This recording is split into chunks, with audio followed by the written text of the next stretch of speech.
नमस्कार मंडळी, आज वैकुंठ चतुर्दशी आणि उद्या त्रिपुरी पौर्णिमा। तर हे दिवस खूप महत्त्वाचे मानले जातात। याला देवदिवाळी पण म्हणतात आणि खूप आपण दिवे लावून याचं आपण स्मरण केले जाते। तर विशेष म्हणून आपण महादेव आणि विष्णूंचे स्मरण केले जाते या दिवशी। तर महादेवांनी त्रिपुरासुर दैत्याचा वध केला होता आणि म्हणून हा सण आपला साजरा केला जातो। तर या दिवशी महादेवांनी आपल्याला आशीर्वाद पण दिला होता की जो कोणी आज महादेवाची आणि विष्णूंची पूजा करेल, आराधना करेल, तर त्यांना मरणोत्तर वैकुंठ प्राप्ती होईल। तर आपण काढणार आहोत आज 5 ते 5 शिवलिंगाची रांगोळी।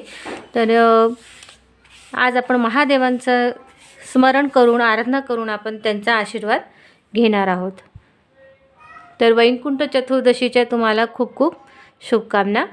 तर आपण व्हिडिओ सुरू करू। महादेवाचे शिवलिंग आपण 5 ते 5 थेंब मांडून घेऊ। आधी 2 3 4 5 1 2 3 4 5 1 2 3 4 5 1 2 3 4 5 2 3 4 5 हे झाले आपले 5 थेंब मांडून। तर आपण हे जे खालची अशी पूर्ण रेष ओढून घेऊ। त्यानंतर आपण ह्या डॉटला जोडू, याला नाही, याला असे जोडून घेऊ आणि हा डॉट सोडून ह्या डॉटला जोडून देऊ। इथे पण याला अशी जोडून देऊ आणि ही जोडून घेऊ असे। आणि आता हे जे उरलेले थेंब आहेत हे 1 2 3 4 5 हे 5 थेंबाला अशी आडवी रेष काढून घेऊ। आता अशी आणि ही अशी आणि इथे आपण गोलाकार असा करून घेऊ, जोडून घेऊ असं गोलाकार देऊन असं। आणि आता आपण इथे बेलाचे पान काढणार आहोत। पहिले आपण आधी हे काढून घेऊ। आधी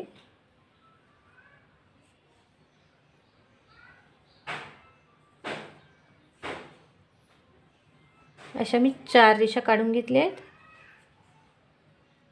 आणि याला असे आपण गोल करून घेऊ, जोडून घेऊ आणि इथे आपल्याला डोळा काढायचा आहे।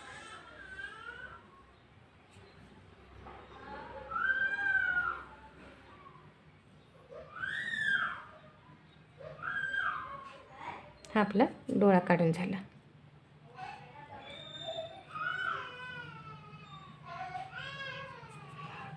आता इथे आपण बेलाचे पान काढून घेऊ।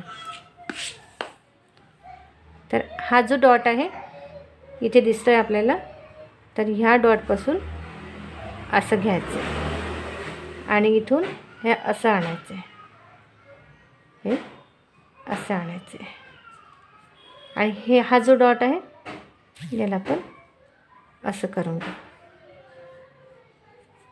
आणि इथे आपण अशा रेषा काढून घेऊ म्हणजे आपल्याला पान दिसेल।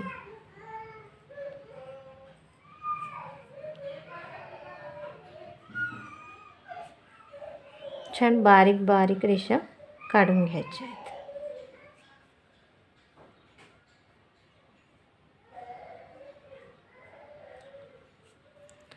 आता आपण ह्या बाजूला पण पान काढून घेऊ।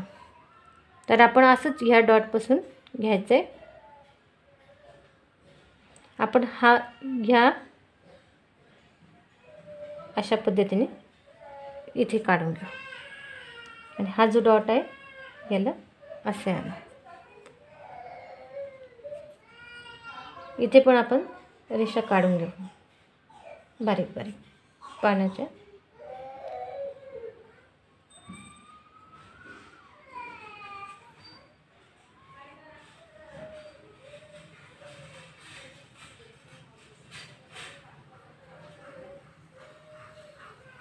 तर आपले हे झाले 2 पानं आणि आपण हे तिसरं पान काढणार आहोत। आता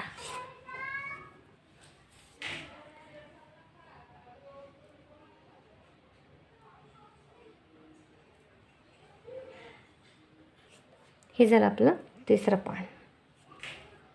याला पण तशाच बारीक बारीक रेषा काढून घेऊ.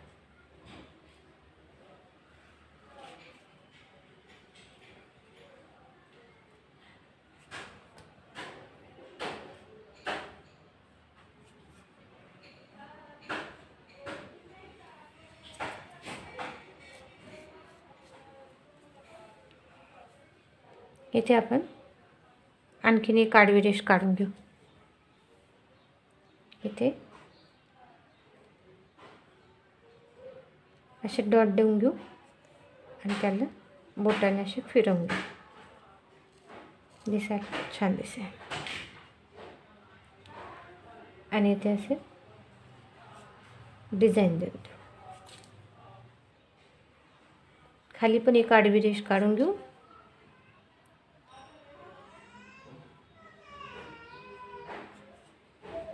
आणि अशी डिझाईन देऊन देऊ. अशी गोल करून घेऊ बोटाने आणि यालाही अशी डिझाईन करून घेऊ. आता हे आपले इथे थेंब उरला आहे, तर आपण इथे दिवा काढून घेणार आहोत.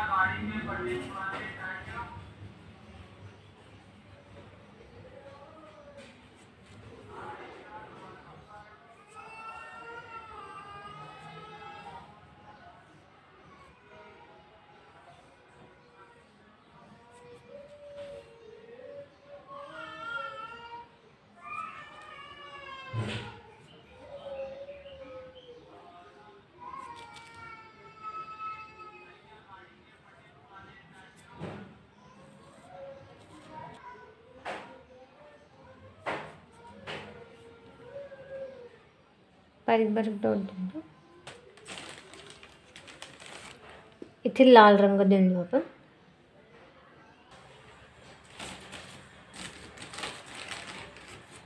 आणि दिव्याला पिवळा.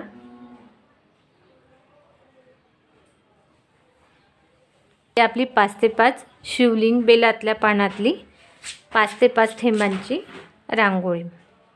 तर आपण महादेवांची रांगोळी काढली आणि आता नमस्कार करू आणि आशीर्वाद घेऊ त्यांचा.